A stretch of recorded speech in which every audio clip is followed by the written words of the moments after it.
आज की कहानी का नाम है जो हुआ अच्छा हुआ। बहुत समय पहले की बात है। एक राज्य था, बड़ा, समृद्ध और बहुत ही सुंदर। उस राज्य पर एक न्यायप्रिय और वीर राजा का शासन था। राजा बुद्धिमान था, लेकिन कभी कभी राजा को बहुत क्रोध आ जाता था। उसके दरबार में एक मंत्री था, बड़ा ज्ञानी, शांत और हंसमुख। मंत्री की एक विशेष आदत थी, वो हर घटना पर बस एक ही बात बोलते थे, जो हुआ अच्छा हुआ। राजा और मंत्री दोनों बहुत अच्छे मित्र थे। राजा अपने सारे राजकार्य उसी की सलाह से करते थे। एक दिन राजा ने मुस्कुराते हुए मंत्री से पूछ ही लिया, तुम हर बात पर अच्छा हुआ क्यों कहते हो? क्या कभी कुछ बुरा नहीं होता? मंत्री ने बहुत ही नम्रता से जवाब दिया, महाराज, संसार में जो कुछ भी होता है वो किसी कारण से होता है और हर घटना में कोई अच्छा परिणाम छिपा होता है। तो राजा ने हंसते हुए कहा, देखते हैं तुम्हारी ये बात कितनी सच है। एक दिन मंत्री जी का बेटा खेलते खेलते गिर पड़ा और उसके पैर में गहरी चोट लग गई। वो दर्द से रोने लगा। मंत्री ने बेटे को गोद में उठाया, उसके आंसू पोंछे और फिर शांत स्वर में वही बात दोहराई, जो हुआ अच्छा हुआ। लोगों को ये सुनकर आश्चर्य हो गया और वे बोलने लगे, बेटा घायल है और मंत्री जी अच्छा हुआ कह रहे हैं। मंत्री मुस्कुराए और बोले, कभी कभी आज का दुख हमारे लिए कल का वरदान बन जाता है। कुछ दिन बाद राजा तलवारबाजी का अभ्यास कर रहे थे। अचानक उनकी तलवार फिसली और उनकी उंगली कट गई।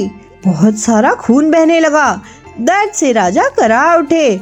मंत्री जी तुरंत दौड़े दौड़े आए और बोल पड़े, महाराज, जो हुआ अच्छा हुआ। राजा गुस्से से लाल पीले हो गए और बोले, क्या तुम पागल हो गए हो? मेरी उंगली कट गई है और तुम कह रहे हो अच्छा हुआ। अब इसका कोई अच्छा कारण बताओ। तो मंत्री ने शांत स्वर में कहा, महाराज, हर बात का अर्थ समय ही बताता है। राजा और क्रोधित हो गए। उन्होंने सैनिकों को आदेश दिया, इस पागल मंत्री को जेल में डाल दो। इस घटना के कुछ सप्ताह बाद राजा अकेला शिकार के लिए जंगल चला गया।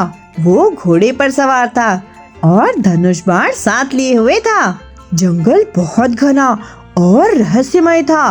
पंछियों की आवाजें, पत्तों की सरसराहट, सब कुछ मंत्रमुग्ध कर देने वाला था। शिकार की खोज में राजा बहुत दूर निकल गया और अचानक उसे एहसास हुआ कि वो रास्ता भटक गया है। रात ढलने लगी और राजा एक अजनबी इलाके में पहुंच गया। वहाँ के आदिवासी लोग राजा को पकड़ लेते हैं। वो राजा को बांधकर अपने प्रमुख के पास ले जाते हैं। प्रमुख कहता है, आज हम अपने देवता को प्रसन्न करने के लिए बलि देंगे। ये व्यक्ति हमारे लिए सबसे उपयुक्त है। राजा भयभीत हो गया। बलि की तैयारी होने लगी। मंदिर में मशालें जल उठी, डमरू बजने लगा और हवा में डर की गंध भर गई। जैसे ही एक आदिवासी तलवार लेकर आगे बढ़ा, उसकी नजर राजा के हाथ की कटी उंगली पर पड़ी। मुखिया चौंक गया और बोला, हम अपने देवता को किसी अपूर्ण व्यक्ति की बलि नहीं दे सकते, ये अशुभ होगा। और उन्होंने राजा को मुक्त कर दिया।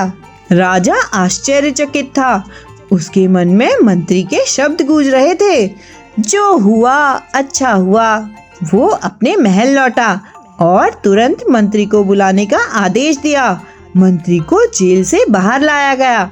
राजा ने आंसू भरी आंखों से उसका स्वागत किया और बोला, मित्र, तुम सच कहते थे। मेरी उंगली कटना वास्तव में अच्छी बात हुई। इससे मेरी जान बच गई। लेकिन मुझे दुख है कि मैंने तुम्हें बेवजह जेल में डलवाया। मंत्री मुस्कुराया और बोला, महाराज, जो हुआ अच्छा हुआ। अगर आप मुझे जेल में न डालते तो मैं आपके साथ शिकार पर जाता और जब आदिवासी आपको छोड़ देते तो वो मुझे देखकर मेरी बलि चढ़ा देते। इसलिए जो हुआ सच में बहुत अच्छा हुआ। और दोनों जोर से हंस पड़े। राजा ने मंत्री को गले लगा लिया उस दिन से राजा ने कभी किसी घटना पर दुख नहीं किया। कहानी सिखाती है हर घटना किसी कारण से होती है।